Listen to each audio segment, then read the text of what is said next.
विमल, बोलो सुबह केसरी, हर पल मनाओ केसरी त्योहार। और ये बराबर का मैच सिर्फ सुप्रीम कोर्ट में नहीं चल रहा है, ये बराबर का मैच तो राजनीतिक दलों के बीच भी चल रहा है। राजीव, अगर मैं ये कहूं तो गलत नहीं होगा, पहले तो भाई विपक्षी दल हैं, वो लगातार जो है विपक्षी जो सत्ता पक्ष के नेताओं की पोल खोल कर रहे थे, उनके ऐसे ऐसे नाम सामने आ रहे थे, यहाँ विजय सिन्हा और उसके बाद मुजफ्फरपुर की मेयर, और लगातार ये सिलसिला जारी है। कल तो बीजेपी भी इस मैदान में उतर आई है। अनुराग ठाकुर ने विपक्षी दलों की ऐसी 6 कॉन्स्टिट्यूएंसीज के नाम सामने लाए हैं, जिसमें वायनाड है, जिसमें कन्नौज है, मैनपुरी है, रायबरेली है। ये तमाम कॉन्स्टिट्यूएंसीज के नाम लाकर आखिर ये पोल खोल हो किसकी रही है, किसे चोट पहुंचाने की कोशिश हो रही है? अब तो यहाँ पर ये सवाल, ये बराबरी का मैच कहीं खत्म होता दिख रहा है राजीव?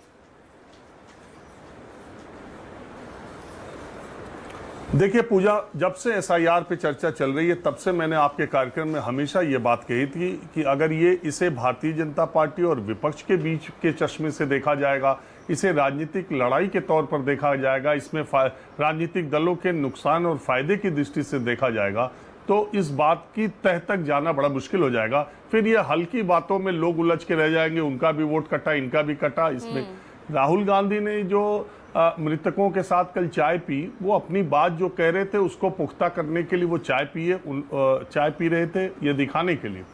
लेकिन मैं आपको बताऊं, पिछले 25 वर्षों से मैं चुनाव कवर करता हूं और मेरे जैसे सैकड़ों हजारों जो संवाददाता है, जब चुनाव के दौरान किसी भी पोलिंग बूथ के बाहर से हम चुनाव का माहौल या वोटिंग परसेंटेज या वोटरों का उत्साह दिखाते हैं, कोई भी संवाददाता ये नहीं कह सकता, अखबार का या टीवी का, कि जब वो किसी भी पोलिंग बूथ पर 1 घंटे 2 घंटे 3 घंटे रहता है तो उससे कोई ना कोई 10-5 मतदाता इस बात की शिकायत करते हुए आते हैं कि देखिए मेरा वोटर आईडी कार्ड है लेकिन मतदाता सूची में मेरा नाम नहीं है, मेरे पिताजी मर चुके हैं उनका है मेरा नहीं है। बहुत सारे लोग ये लेकर के आते हैं कि उनका सेक्स चेंज है, मेल है तो फीमेल दिखाया जा रहा है, तो उनका आधार कार्ड से डेट ऑफ बर्थ, ये सामान्य सी बात है। अगर आप देखने जाएं, मैं अगर कहूं कि मेरे परिवार के भी कुछ सदस्य जिनका निधन हो गया था, उसके बाद के 1.5-2 साल बाद के चुनाव में मतदाता सूची में, आज के 15 साल पहले, 20 साल पहले मतदाता सूची में 15 साल पहले उन लोगों का नाम तब था, बाद के वोटर लिस्ट में कटा। तो अगर आप देखिए, एक सीट या एक कॉन्स्टिट्यूएंसी की बात नहीं है। मैं दावा करता हूं कि हिंदुस्तान के किसी भी असेंबली सेगमेंट की कोई भी वोटर लिस्ट फुल प्रूफ नहीं है, और आपको ये नाम ऐसे मिल जाएंगे, मरे हुए का नाम उसमें मिल जाएगा और जिंदा लोगों का नाम कटा मिल जाएगा। ये एकदम मानवीय भूल कह लीजिए, चाहे उसकी प्रक्रिया कह लीजिए, चाहे दोषपूर्ण प्रक्रिया कह लीजिए, यह आपको मिल जाएगा हमेशा। और पूरे, मैं कह रहा हूं, सारी विधानसभाओं में अगर आप इस तरह से रिसर्च हो जैसे राहुल गांधी ने 6 महीना करा है, तो आपको ऐसे वोटर मिल जाएंगे।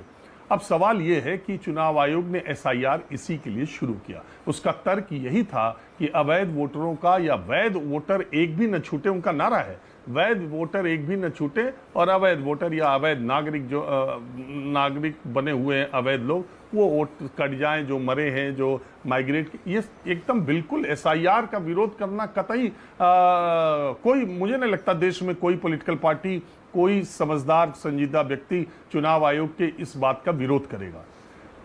बात यह है कि वैध वोटर सब होने चाहिए, अवैध का कट जाना चाहिए, मृतकों का कट जाए, एसआईआर होना चाहिए, पूरे देश में होना चाहिए। और चूंकि आज तक कोई भी वोटर लिस्ट फुल प्रूफ नहीं है, इसलिए अब जो एसआईआर हो रहा है वो फुल प्रूफ होना चाहिए। इलेक्शन कमीशन ने यही बात शुरू में कही, और जब एसआईआर की प्रक्रिया दोषपूर्ण, खामियों और अव्यवस्थाओं से भरपूर जमीन पर देखी गई, तो उसके बाद ये कहा गया कि ये प्रक्रिया दोषपूर्ण है, ये जिस तरीके से काम किया जा रहा है इसके लिए समय कम है, इसके जो नियम कानून कायदे बताए जा रहे हैं उस हिसाब से ये फिर उसी तरह की खामियों वाली वोटर लिस्ट एक बन के तैयार होगी। मैं नहीं कह रहा, एक चुनाव आयुक्त अशोक लवासा, मैंने उनका देखा, वो इस्तीफा उन्होंने क्यों दे दिया था अभी तक नहीं बताया, लेकिन ये जरूर बताया उन्होंने कि इस आधार पर कि कोई 2003 में मतदाता था और इस आधार पर कि वो आपका इस बार का इन्यूमरेशन फॉर्म नहीं भरेगा, इसलिए वो मतदाता सूची से उसका नाम कट जाएगा, ये नियम कुछ समझ नहीं आता। पहली बात तो ये है। दूसरी बात इंपॉर्टेंट क्या है कि जब एसआईआर की प्रक्रिया शुरू हुई, पूजा, हम लोग बिहार में वहां पर थे और दूसरे दिन ही जब ये पता चला कि बिना कागजात के सिर्फ आधार कार्ड या आधार कार्ड न भी हो, एपिक नंबर के साथ गांव वालों से, गांव गरीब लोगों से फॉर्म लिया जा रहा है और उसे वैसे अपडेट किया जा रहा है। जब हमने ये बातें दिखाई तो मैं एक बीएलओ के घर गया, उसे नए वाले दिशा निर्देश की जानकारी नहीं थी। उसने फोन लगाया अपने एक सीनियर बीएलओ को या जो भी सुपरवाइजर को, वो मेरे कैमरे में, मेरे कार्यक्रम में कैद है। उसने उधर वाले ने भी, वो इरिटेटेड था, रोज इतना प्रेशर था शुरुआती, उसने कहा जैसा बुझाइए वैसा कीजिए। तो फोन रखते वक्त उसने कहा जैसा बुझाइए वैसा कीजिए, तो मुझे हंसी आ गई। वो प्रोग्राम में है। अब वो चंद, आजकल सोशल मीडिया का दौर है, लोगों ने निकाल के उसको वायरल कर दिया कि बिहार में एसआईआर हो रहा है, जैसा बुझाए वैसा कीजिए। बाद में क्या हुआ, सीईओ बिहार ने मेरे उस कार्यक्रम के उस छोटे से टुकड़े को जो वायरल हो रहा था, सीईओ बिहार ने उसको ट्वीट करते हुए कहा कि ये वीडियो भ्रामक है और गलत जानकारी पैदा कर रहा। अब बताइए, दुनिया का कौन सा आदमी बता सकता है कि उस वीडियो में मैंने कौन सी, या उस बीएलओ ने कौन सी भ्रामक जानकारी दी? तो मेरा कहने का तथ्य यह है कि संवैधानिक संस्थाओं के सामने कैसे आएगा? अगर कोई व्यवस्था है, कोई खामी है, कोई परेशानी है, वो जनता और चुनाव आयोग के सामने लाने का काम कौन करेगा? वो काम मीडिया करती है, पॉलिटिकल पार्टीज के लोग करते हैं। अब आधा तो कर भी नहीं रहे, जो कर रहे हैं आप उन पे भ्रामक होने का आरोप लगा रहे हैं, आप उनको गलत होने का आरोप लगा रहे हैं। अरे हमने आपके सामने ये तथ्य रखा कि ये परेशानी लोगों की है, आप उसको एड्रेस करते बजाय इसके कि उसको ट्वीट करके भ्रामक, आधारहीन कहना। स्पष्टता का अभाव था। हालांकि उसके अगले दिन पूरा भरपूर पेज विज्ञापन चुनाव आयोग का आया, जिसमें उसने कहा कि बस फॉर्म भर दीजिए, आधार कार्ड दे दीजिए। तो दिक्कत इसकी है, एसआईआर का विरोध जो मुझे नहीं लगता कोई करता होगा, और करता है तो वो जाने। एसआईआर होना चाहिए, पूरे देश में होना चाहिए, और ये आज तक आज़ादी के बाद से जो वोटर लिस्ट फुल प्रूफ नहीं हुई है वो होनी चाहिए। लेकिन इसके लिए 1 महीना 7 करोड़ 90 लाख वोटरों के लिए कम है, और एसआईआर की प्रक्रिया से किसी को ऐतराज नहीं है, मुझे ऐसा लगता है। लेकिन ये होना चाहिए। दूसरी बात, अगर राहुल गांधी प्रेस कॉन्फ्रेंस एक सीट के लिए करते हैं, उनका अपना मामला है, क्या है सही है गलत है, लेकिन हम एक नागरिक के तौर पर, भारत के संविधान ने जो हमें अधिकार दिया है और कॉन्स्टिट्यूशनल जो बॉडीज हैं उस पर जो हम विश्वास करते हैं, एक नागरिक के तौर पर हम अपेक्षा करते हैं कि राहुल गांधी ने जो बातें की और जो अगर कंफ्यूजन फैलाया, भ्रम फैलाया, जो भी कुछ भी किया, हम चुनाव आयोग से यह अपेक्षा करते हैं कि उसकी जांच करके बिंदुवार तरीके से वो चीजों को सामने रखे, ताकि हमें पता चले कि राहुल गांधी ने जिन त्रुटियों की तरफ इशारा किया था वो सही थी या गलत थी, मनगढ़ंत थी, या उनका रिसर्च कहां से आया था। लेकिन चुनाव आयोग अपनी इस जिम्मेदारी को पूरा करने से पहले राहुल गांधी की प्रेस कॉन्फ्रेंस खत्म होते ही मिसलीडिंग का ठिप्पा लगाते हुए यह कहता है कि आप या तो एफिडेविट दीजिए और नहीं तो देश से माफी मांगिए। यह काम मेरी समझ से चुनाव आयोग का नहीं है। और जो बात मैं ये कह रहा हूं, ये मुख्य चुनाव आयुक्त रहे ओपी रावत ने भी ये बात कही है कि चुनाव आयोग को इस तरीके, उसको जांच करने का काम है। आप देश को बताइए कि आपकी जांच में जो तथ्य राहुल गांधी ने रखे हैं वो सही है कि गलत है, बजाय इसके कि आप ये कहें कि आप एफिडेविट दीजिए नहीं तो देश से माफी मांगिए। अब सवाल ये उठता है, अखिलेश यादव ने 18,000 वोटरों का उस कॉन्स्टिट्यूंसी का एफिडेविट के साथ शिकायत दी है, चुनाव आयोग ने उस पर क्या फैसला लिया? अगर एफिडेविट मांग रहे हैं तो उस पर क्या फैसला लिया?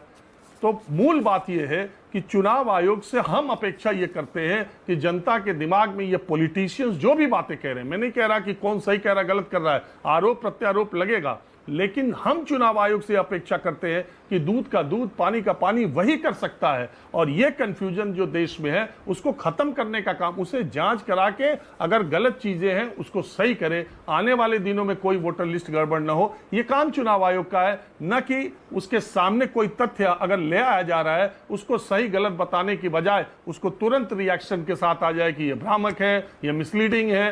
तो इससे बात नहीं बनती है, इससे और कंफ्यूजन बढ़ता ही जाता है। मुझे लगता है कि देखिए, सुप्रीम कोर्ट का जो फैसला आए ना आए, किसके पक्ष में आए ना आए, वो एक अलग मैटर है, लेकिन बिहार के सारे वोटरों को ये पता है कि एसआईआर कैसे हुआ है और इसमें कितने लोगों ने खुद साइन किया, कितने लोगों का कैसे भरा गया है, वहाँ के खुद लोगों का पता है। एक मिलिट्री ऑफिसर का भी वीडियो अगर आप देख लें तो वो आए थे भरने के लिए, उनका भर दिया बीएलओ ने पहले ही। तो ये 1, 2, 4 केसेस की बात नहीं है, पूरी मेजॉरिटी में बिहार के गांव देहात गरीब जनता जो है उसे पता है कि एसआईआर का फॉर्म इस बार कैसे भरा गया है, और ऐसा ही होगा अगर इतनी बड़ी एक्सरसाइज इतने कम समय में की जाएगी और कराने वाला ये मानेगा कि जो वो कर रहा है सब ठीक कर रहा है। बिल्कुल, आप बिल्कुल ठीक कह रहे हैं राजीव। और